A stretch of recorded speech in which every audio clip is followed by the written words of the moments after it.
Thank you so much for coming. We're super excited for this conversation, unlocking your CEO potential. It's a topic that we're super passionate about. The three of us have kind of worn many different hats, and we have a really unique position that gives us kind of front row access to aggregated hundreds and hundreds of founders that have gone through this transition of basically starting as a solopreneur, a founder, and then evolving into this role of the CEO. Something that I love about the founder becoming a CEO is early stage, we wear all the hats. Elise and I were just talking about this. You have to be a jack or Jill of all trades. And I think a lot of the superpower of the CEO is knowing what hats to hang up, what hats to delegate, what to focus in on, what's your unique superpower, and how to double down on that. It's not always an easy thing to do. So what we wanted to do was gather people midsummer. Also, it's a celebration. I'm glad folks are in town. Thanks for coming out.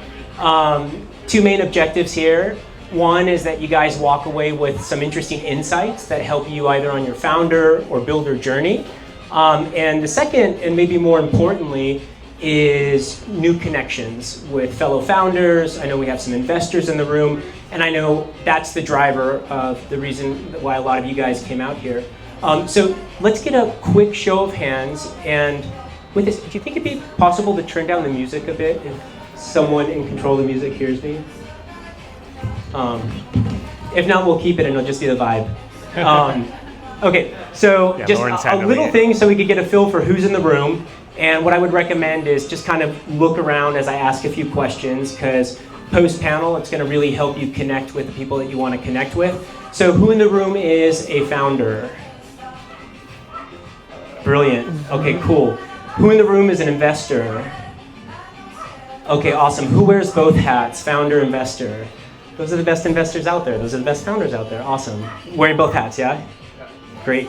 Earliest of early stage, I've met some of you today, folks maybe with an idea, a proof of concept in the work, but maybe it hasn't seen the light. Maybe there's no traction yet. Raise your hand. Earliest of early stages. Yeah, I met you earlier. Awesome. What about like a little later on, someone that maybe has a beta out there in the world, a little bit of traction, maybe early signs of product market fit? Great. Companies that are producing revenue. Brilliant. Companies that have raised. Companies that never have to raise. Awesome. Investors looking to invest, looking for deal flow and interesting opportunities. Okay. And then just lastly, just to get an idea of sectors, because this is my favorite thing about building in Los Angeles compared to San Francisco and a lot of other cities that tend to be a bit more monoculture. We have a lot of industry diversity here. So who's building in media, kind of future of storytelling, entertainment? Yes, I know some of you. Awesome. Very LA. Sports tech, gambling, gaming. Okay, health tech, wellness. Yeah, we always have a lot of health tech, wellness founders in LA. Beauty, AI. Yeah, there's going to be multiple hands up. B2B SaaS, my favorite and the sexiest. Okay, B2B SaaS founders. And then I guess lastly, who here maybe isn't a founder but is an expert builder looking to support founders? Awesome. Support founders with product development. Keep your hands up. Okay, founders look around. Support founders with marketing and go-to-market growth. Support founders with legal. Finance. Okay. Any other I want to help founders superpowers that I missed? You could check ops. Okay, awesome. Super cool. Did everybody at least see one person that they want to have a chat with? Okay, hopefully it worked. Awesome. Okay, so we're going to do the anti-panel panel because we want to keep it casual, conversational, so feel free to interrupt at any time. And in being the anti-panel panel, we're going to be anti-moderator. So we're going to simultaneously co-moderate. So it's like kind of testing the limits of a fireside chat. But we'll be co-moderating. We have a couple of things that we want to kind of double down on, double click on in terms of this founder transition journey into being a CEO. One is kind of the role of the CEO. The other is around team building, blockers. We'll also get into some kind of advice around ops and legal, and then maybe talk a little bit about founder well-being, because your company could only be as well as you are as a founder. Sound good? Okay, sweet. So I'm going to pass it. Oh, before that, we'll do a quick introduction. And what I would love for you two to do is introduce yourselves, share kind of also the founders that you most like to work with, obviously also what you do. But it'd be great to hear from both of you, Eugene and Jasmeet, what you would say like your 1 or 2 core superpowers are. Okay, I guess I'll go first. For those of you who don't know me, I'm Jasmeet. I have my own consulting firm. It's called Levira. I'm also working on an ed tech platform. Talk to me about it later if you want to know. But my superpower really is I build operating structures, systems, and people that run your business. That's what I do. I've done it for VC-backed firms. I've done it for firms under private equity, bootstrapped, small and medium-sized enterprises, unionized, non-unionized. I have been blessed with a lot of experience. My superpower really is I'm a great listener. I will really try to problem solve, understand what exactly is the problem, and try to get creative. So that's few of my superpowers. Brilliant. Problem solver and bringing order into chaos. Yes. Okay, awesome. Eugene? Hi, I'm Eugene. I'm the founding attorney at Nano GC. We're a law firm for high-growth startups and technology companies. So my team, we help our startups as outside general counsel, and what that means is we help with their day-to-day agreements and legal issues. And we also help with their capital raises, so Series A, C, and after Series A financings and M&A deals. Basically, my firm, we are leveraging a lot of AI as of late. And through that process, I've met Uday and Maddie. So we're actually incubating a legal health tech idea as well. So anyone in healthcare who wants to talk to us about it, we're looking for advisors and specialists in healthcare and healthcare operations on the legal side.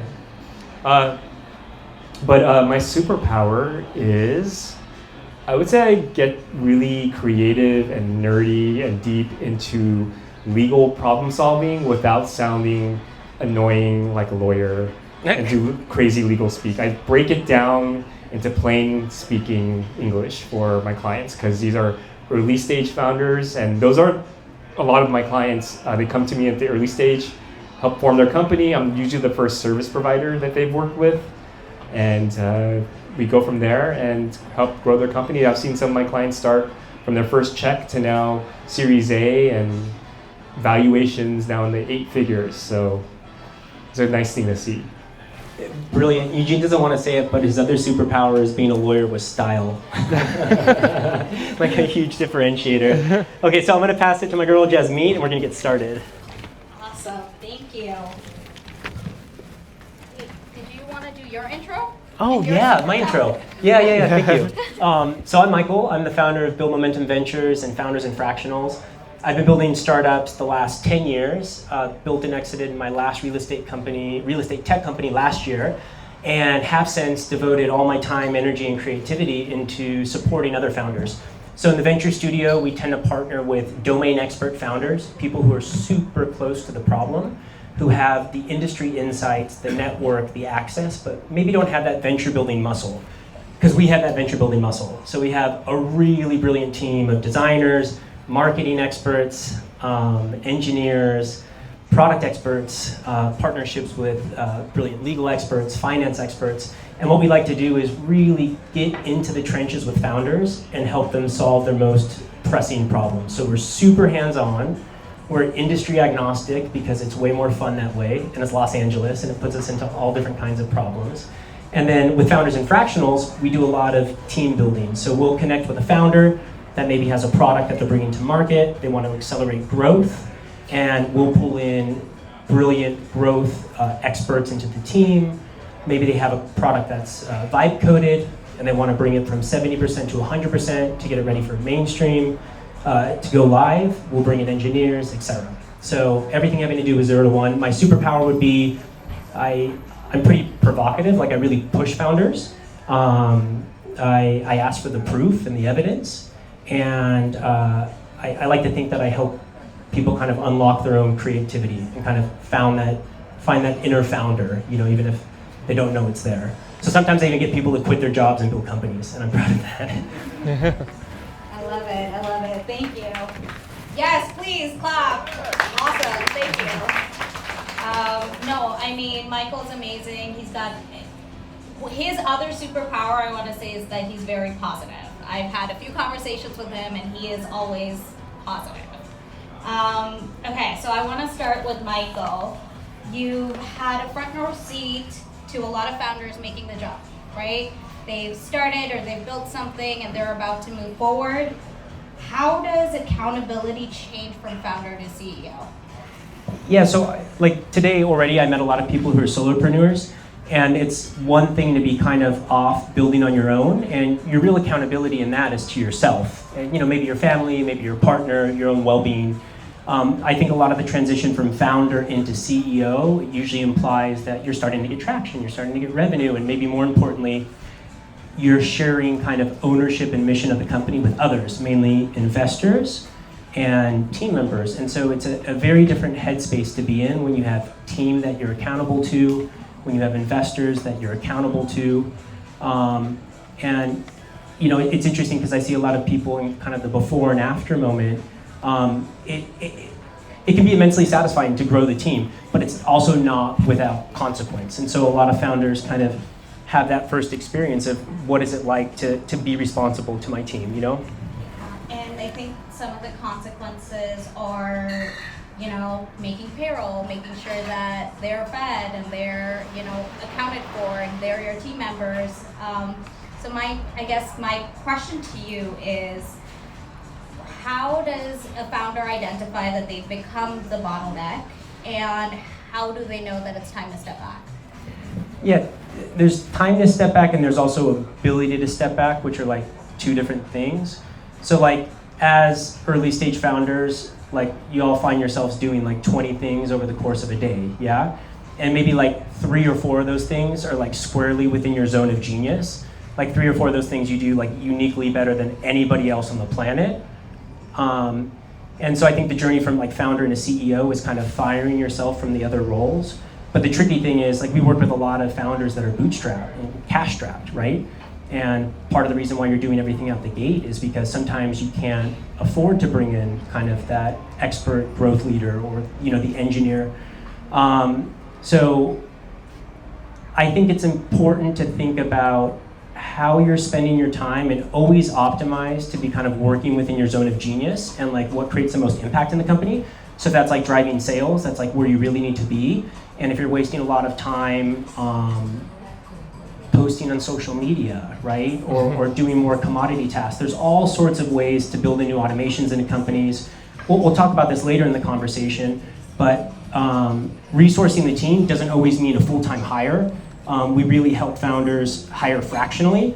And now with agentic technology, like there's ability to bring agents into the team. So basically early stage, you could still have a solopreneur, and then you could have a solopreneur kind of architecting a team of fractional talent and agents, and you put those agents and fractional talent on things that are outside of your zone of genius or that are like very much commodity tasks, especially if it's like putting an agent into the mix.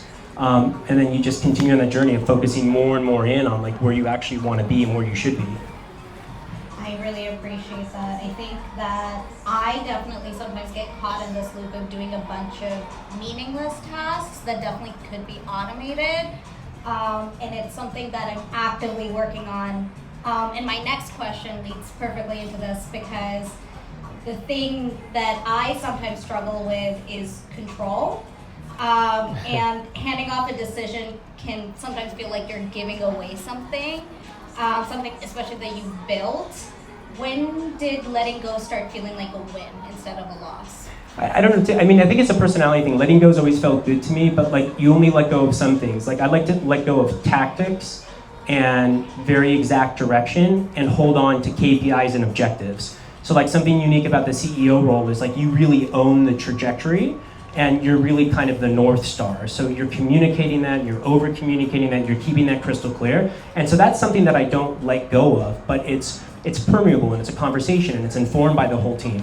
What gets let go of, where you cede control, is how you execute on that agenda, on that objective. And that's actually where it becomes immensely satisfying, when you stop making decisions around tactics and lean into the people who are way smarter than you in those particular spaces to actually make the decisions. And so long as they have the real constraints in terms of what are the KPIs, what's actually important, what direction should the ship be heading in, you know, they have what they need to make decisions, and they enjoy the autonomy. And people thrive with that kind of guided autonomy to make decisions, but guided by constraints. Because at the end of the day, it instills in them a sense of ownership, and ownership is super important. You want a team that feels ownership, because that's going to help them push through the challenges. So, it's letting go of the tactics and holding on to the objectives.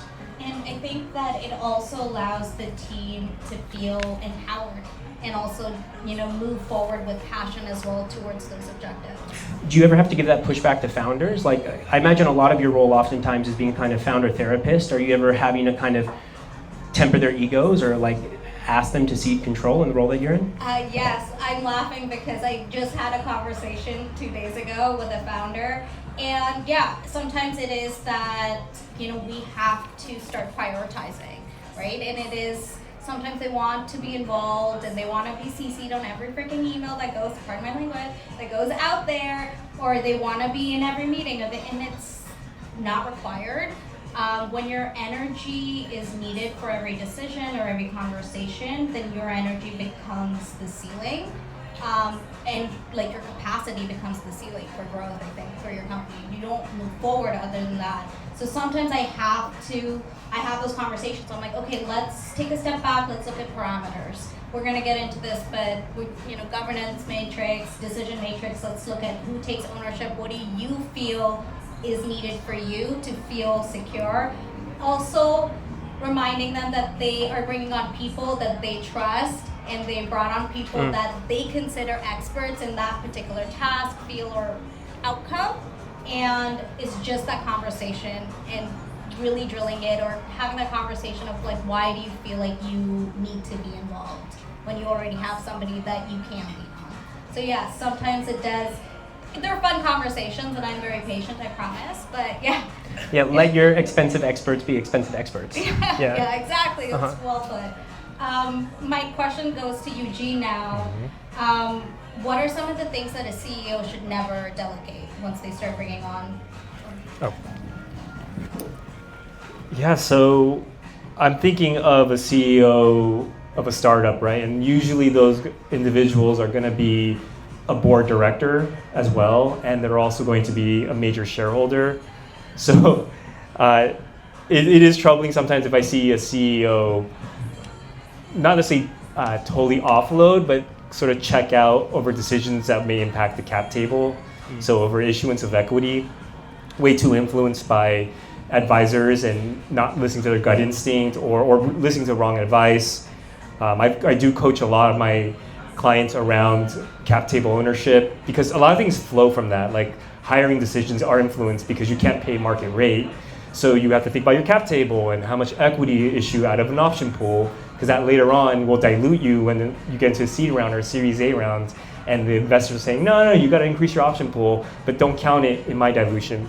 So I always tell, don't totally offload cap table, and then do some homework on it. Like, you do have a duty to yourself and the company. That's governance right there, is to manage who gets to stay in and be a shareholder of the company. Also, I would say key employee hiring decisions really should involve the CEO, because that could make or break your company. If you have one bad hire, I've seen situations where it gets into a dispute, too much equity was granted, or there was a performance misalignment, expectations weren't set properly. And also, the CEO ultimately is the champion and voice of the company. So leadership, company values are really important. I think the startups that really are focused on the CEOs being evangelists on the company's mission have really great talent. I have some really standout startups that really focus on messaging. The CEO is all about that, besides raising capital. And that's the other full-time duty, to be honest for a CEO. Yeah, you can't delegate that, but evangelizing the mission to attract talent. We talked about this when we were together last week. tweak, but there's a term, it's called organizational citizenship, and what it basically says is if you as the CEO, as the founder, when you're so dedicated to your objective, your mission, that empowers others to be just to buy into that patriotically through that citizenship behavior of, okay, this is what the objectives are and they're in line with the vision and the mission of the organization, the startup, and this is what we're going to do.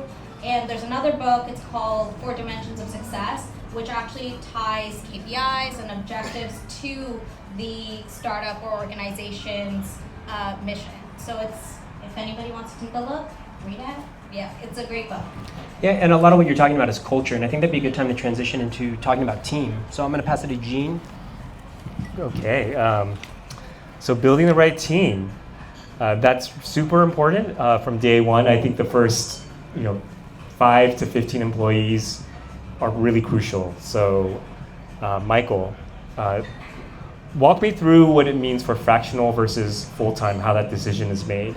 And what's a sweet spot for a fractional? And then when is it the time to hire a full-time leader or employee to step in? Yeah, so when we work with a lot of early stage founders, they have like really pressing problems, and oftentimes they want to put full-time talent onto it. More often than not, they're related to growth and kind of marketing. And then oftentimes it's kind of product development. And sometimes like you have to really reconnect with reality. Like, are you in a position where you're able to bring on somebody full-time, where you're able to compensate them, where you're able to get the level of seniority in the room that's actually going to move the needle? More often than not, the answer is no, at least in a full-time capacity. And then the other thing is, when you think about the team building project, it's a project that's in constant evolution, right? Like a lot of founders have an understanding of the team they need right now, and that hypothesis of the team they need right now, it's very responsive to the problems that they have right now, right? And the problems they have right now aren't the problems they're going to have in 2 weeks, they're not the problems they're going to have in 6 months. And so one thing that could happen is if a founder is able to hire full-time, sometimes it happens prematurely, and then they get overcommitted to a really rigid team, right? And start making product decisions or growth decisions based on the composition of the talent, right? Satiating the bandwidth of the talent, keeping talent busy rather than kind of moving towards the objective. So early on, even if capitalized, even if one has the ability to spend on full-time talent, we really encourage founders to begin with fractional engagements. It's kind of like dating before you marry.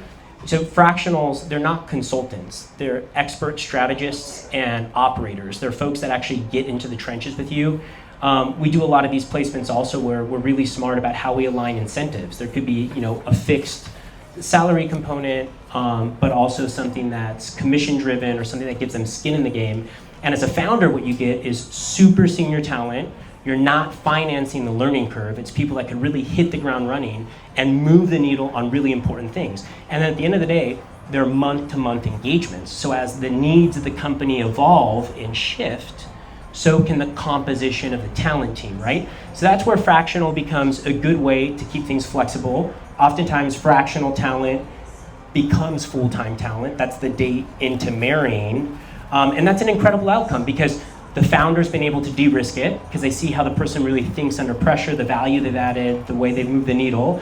And then for talent, it's also an ability to understand the founder's values, to understand the growth potential of the company, right? So it de-risks it for both sides. And then lastly, if it's a full-time hire, it becomes abundantly clear when you need somebody full-time, when you're able to bring on somebody full-time. And I don't think there's really a recipe for it. But if you could structure it so it's flexible out the gate and then evolves into full-time, directionally that, in my experience, tends to be better. No, I think you put it very aptly. I think that it is very much of what is the problem that you're trying to solve, what is the objective, what is the outcome, especially when it comes to bringing on fractional or be it full-time. It is get clear on what it is the issue that you're trying to solve, and start off with, dating. Figure out, you bring in your people in for a few hours on a fractional basis and figure out, if they're right and they're suited to solve that problem, and if whether or not that is the actual problem you're trying to solve. All good answers.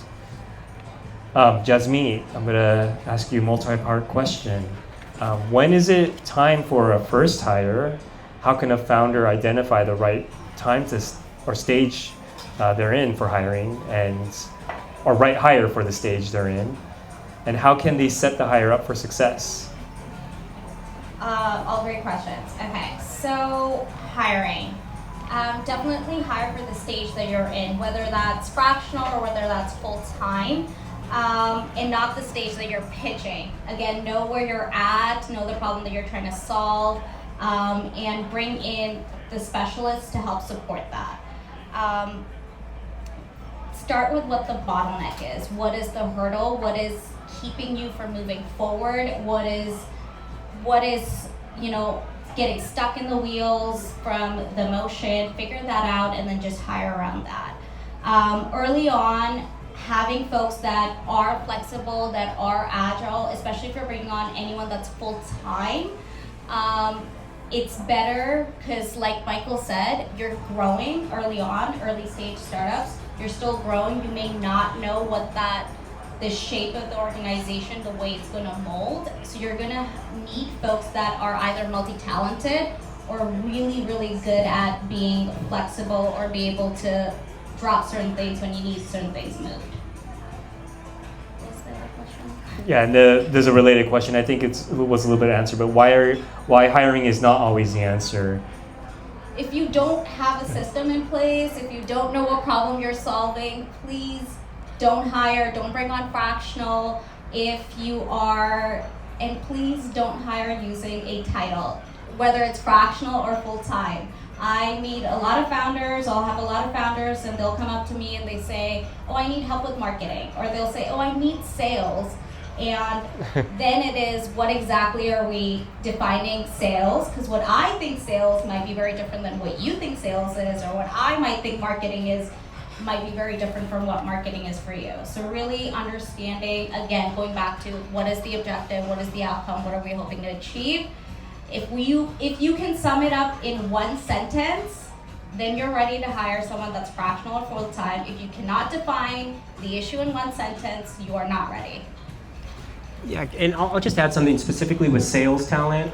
Don't bring in sales talent to try to sell a product that's unsellable too.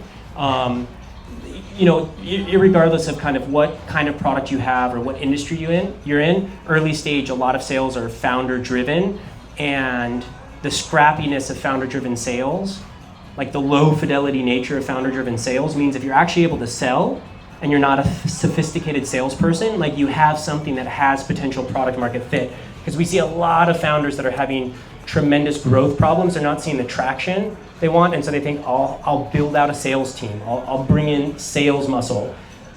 That's not the right approach. Oftentimes you have to kind of read the writing on the walls and think, is it time to pivot, right?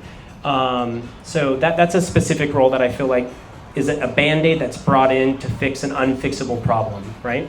Yeah, and then you're getting mad at them when you can't get the sales. Yeah, or the deal goes wrong because you've incentivized them with commissions, and then turns out once they get into the trenches, they even discover they have something they can't sell, right? And feedback is a gift. You'll hear me say this sentence a lot and often, and if you know me, I've said it, feedback is a gift. Take it with a grain of salt, make sure, the person that's giving you actually knows what they're talking about, but feedback is a gift. Yeah, and it's funny because hiring, I didn't realize how much is involved in that decision, especially your first hire. And it sounds like there's a bit of a discovery process of unlocking a bunch of other issues, organizational issues, product market fit issues, whether that's the real problem. It's not a hiring problem, it's it could be a product problem or a problem with you yourself that needs to change. And how you are approaching the issue. When it comes to understanding the legal issues around hiring, I mean, it's kind of basic. You should have an agreement, I think, with anyone you hire, especially if you're going to be a venture-backed company or you're going to seek even angel investing in the diligence phase. They will look at IP agreements and hiring documents because the first people you hire are going to be the assets of your company that are going to help build value for the company. So basic agreements, but even within that, if you want to go deep, like I always ask my clients, they have a hiring plan set up, and they've talked to someone like Jasmine or Michael about who they're going to hire and have a job description all set out. For me as a lawyer, I don't get, sometimes they ask me to be the HR consultant to design all that. So I don't want to do all that, but I do ask them, where is this person going to be located? Because a lot of the local laws will influence who you hire. So international people, you should be using like a third-party platform like Deal, because local laws, like especially EU or Canada, have their own rules, and then different states have their own rules that will apply. And then I always look at IP. What are they going to do? Are they going to touch any brand assets, media assets? Are they going to be touching any software? Are they going to be helping you ideate? Even notes, even emails are considered IP. So all of that needs to be covered by proper agreements. Let's should we shift into ops and legal foundation before jumping into Q&A? So I think this will be interesting. This is building off what you were talking about, Eugene. But give us, beyond what you were saying, the top 2 or 3 things people should be thinking about in setting up a solid legal foundation, and maybe the 1 or 2 biggest mistakes you see. I think it's really hard to rank these mistakes, just because you see, as a lawyer dealing with a lot of startups, I see a lot in a corporation and setup, contracts that didn't cover IP, didn't cover also proper pay. That's a big deal, especially with folks who are W-2 employees. Those are like getting a ticket. It's black and white. If you don't set up the proper payment structure, you're going to be in trouble with a wage issue. But incorporation is probably the biggest one, where I see mistakes in issuing equity, no proper documentation. Like, for instance, you have a co-founder, right? No longer a co-founder. They have a large stake in your company. Let's just say 25%. To me, anything more than 10% is pretty big. And then you no longer get along with them. And now 6 months, they haven't worked on anything. They checked out, ghosted, and lo and behold, you didn't have a vesting schedule with them. And they still have shares that are vested that can go up to 25% of the company. And so now you're in diligence, and the investor will ask you for your first, let's just say you're not even getting seed money, you're getting like safe note, friends and family. You have an institutional investor, a name brand one, that you really want to get on the cap table. They're asking, who is this co-founder that owns 25%? And they're going to look at the documents like, well, they're still going to own the company. You didn't put anything proper in place to claw back that equity. So that's a big mistake I see, is improper setup with stock ownership. Another one is, I don't want to get too in the weeds, but not properly abiding by QSBS rules, which totally legal geek nerdy thing, but it is so important. And I tell all my startup clients this: make sure if you're going to go high growth software company, make it QSBS, because that's what drives a lot of investment by venture capital angels. It's a big tax write-off when you sell your company, IPO or M&A, up to $15 million of capital gains, or 10 times the cost basis of your shares. I can explain more at the end, but it's a big, big driver of investment in the company. Yeah. And then on the ops side, Jasmine, so I think the transition from founder to CEO is oftentimes going from like no operational structure to something. What's your biggest advice for kind of setting up workflows, decision making? Like, at what point is it too soon and it's layering bureaucracy on top of something that doesn't necessarily need it? At what point is it too late? That's a great question. When is it too soon? That's such a great question. As soon as, I don't think it's ever too soon, especially if you're bringing someone else on. If it's just you, obviously you don't need a decision matrix for yourself because you're making all the decisions. But if you're bringing someone else on, whether it's a co-founder, whether it's your C-suite, like whether it's your CEO, your CTO, CEO, the thing that I always recommend is a decision matrix. It's very common terminology, you can Google it, but it is who owns what, right? So who is in charge of spending, who is in charge of hiring, who is in charge of, and it could even mean that, so if you have a CTO, it could mean that those tasks are specific to whatever your product is that the CTO owns. So really coming up with an ownership structure and really, and I know this sounds really annoying and boring, but I promise you if you do it up front first, it gets a lot easier. and everybody knows, right? Then no one's pointing fingers, no one's confused, or no one's waiting around. Like if Michael and I were to partner and I'm not having to wait around for Michael when he's online or when I get to chat with him to whether or not I can spend, be it $100 for something that's needed for the product, especially if I already own the spending or that's under my decision matrix, right? So figure out who owns what, spending, hiring, marketing decisions, stuff like that, and that person owns it, right? And then have your veto rules. Make it something fun between you and your team, right? Like who owns what, who's good at what. Kind of just break it down from there. Awesome. You make it sound like a board game. It's fun. Yeah. So let's transition into Q&A so we can get back to meeting each other and socializing and eating and sipping on yummy things. Any questions from you all? Yeah.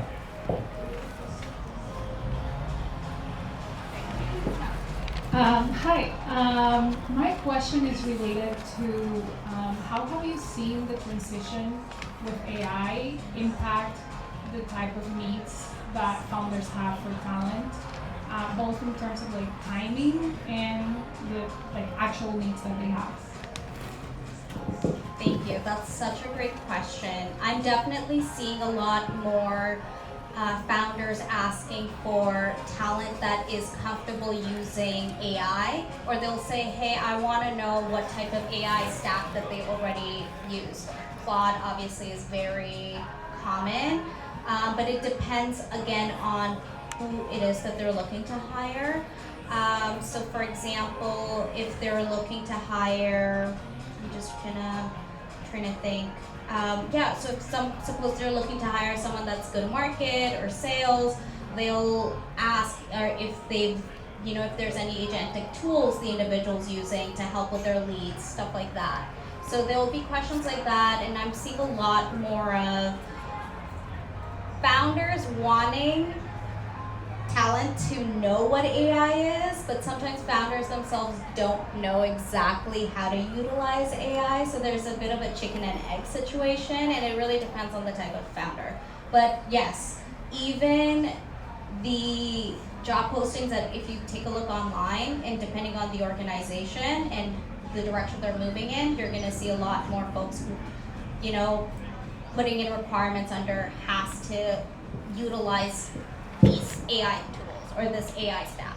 So that's so my recommendation, and this is a recommendation to everyone regardless of AI or not, always keep sharpening your knives. Always keep sharpening your tools. There's a great book by David Covey. Look it up. I'll send it in our newsletter after. But always keep sharpening your tools. Don't ever get complacent. There's always new things that are coming out. That's my only advice. But yes, I'm happy to chat further after.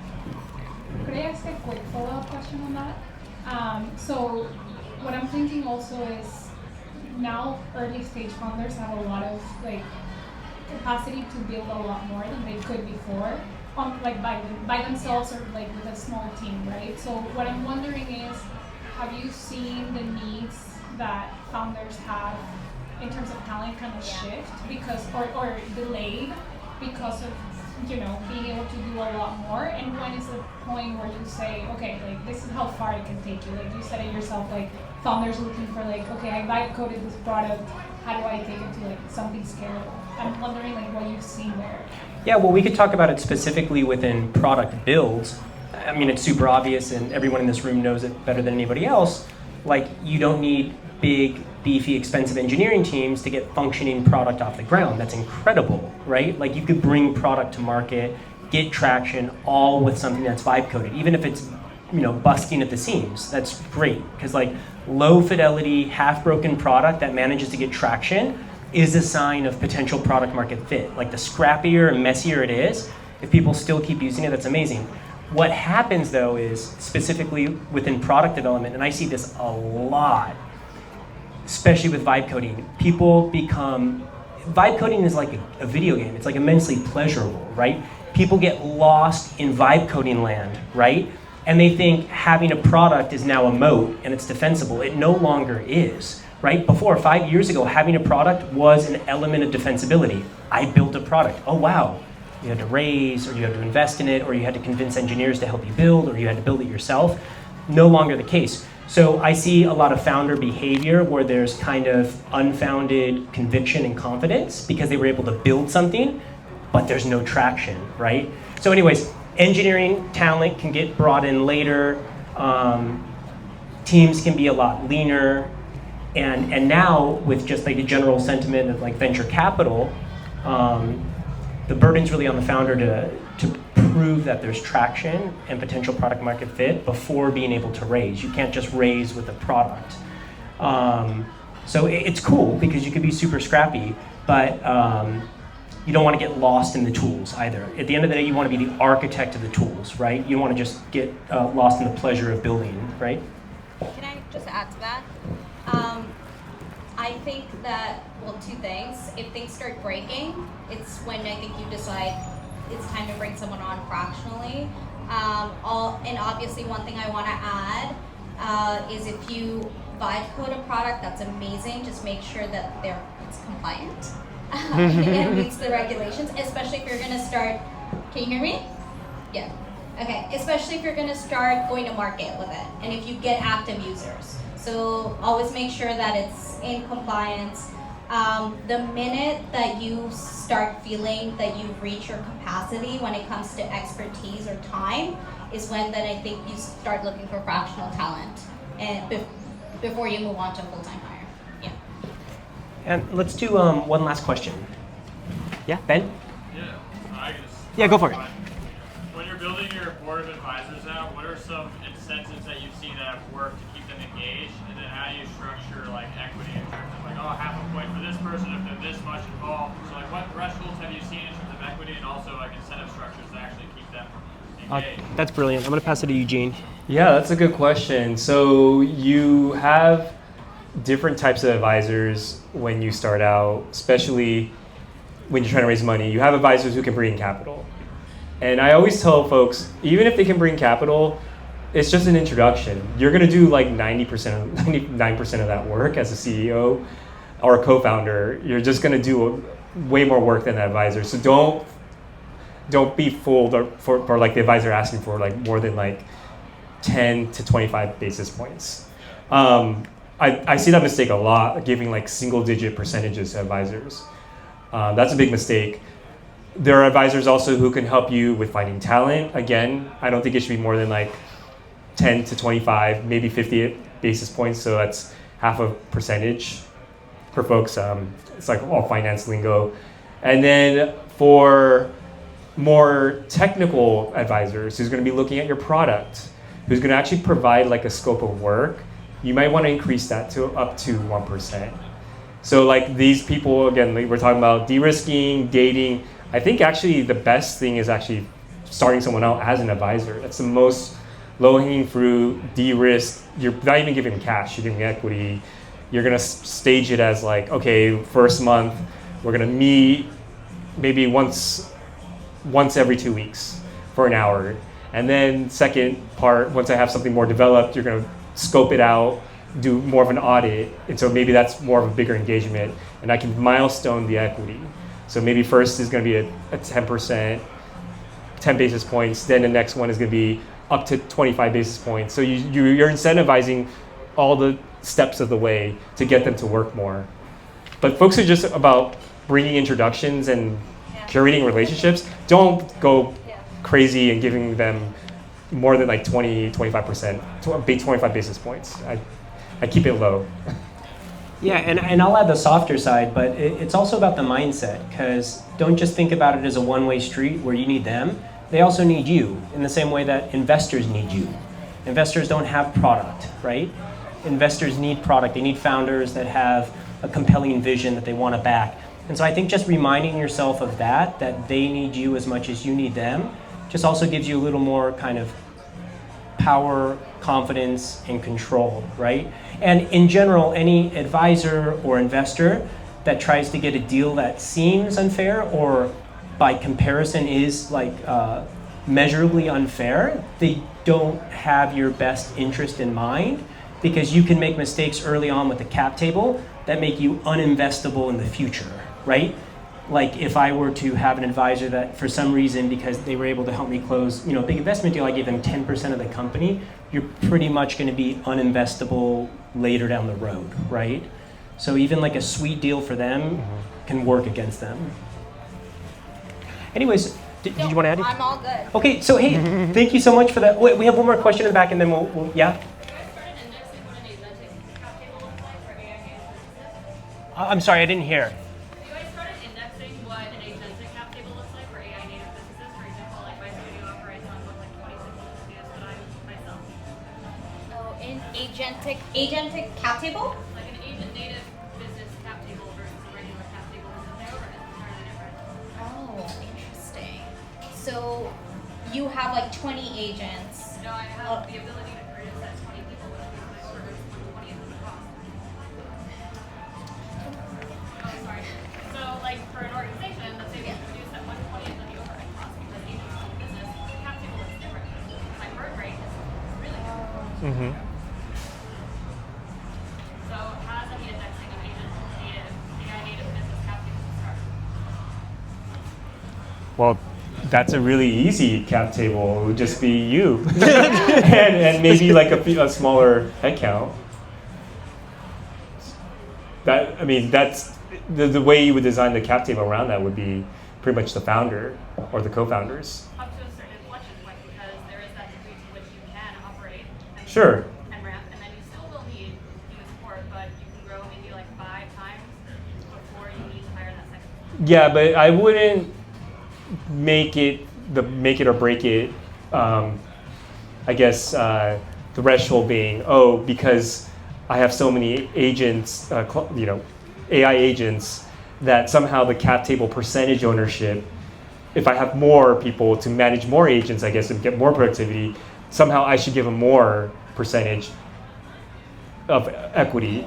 I mean, it depends on your organization. If it's going to be leading to an actual product that drives sales and user acquisition or user retention, or get you a big enterprise deal, sure, maybe you can give more. But I just went through this with a company that's trying to be like the next Cursor, and they have a small team. They're starting out with 5 people. And I still said, but these individuals, what are they going to do to grow the company's sales? Are they going to actually get you, like even if they're going to manage your agents and help build an amazing organization, the processes are all agentic, is that really going to, at the end of the day, increase sales? Or is it going to get you the enterprise deals? Or is it going to actually get you more SaaS contracts? I don't know. That's a moving target, depending on the organization and who they're hiring. Thanks for the question. Thanks, Eugene. Okay, guys, thank you so much. Come up and chat us up. Happy to have you all here and have some fun.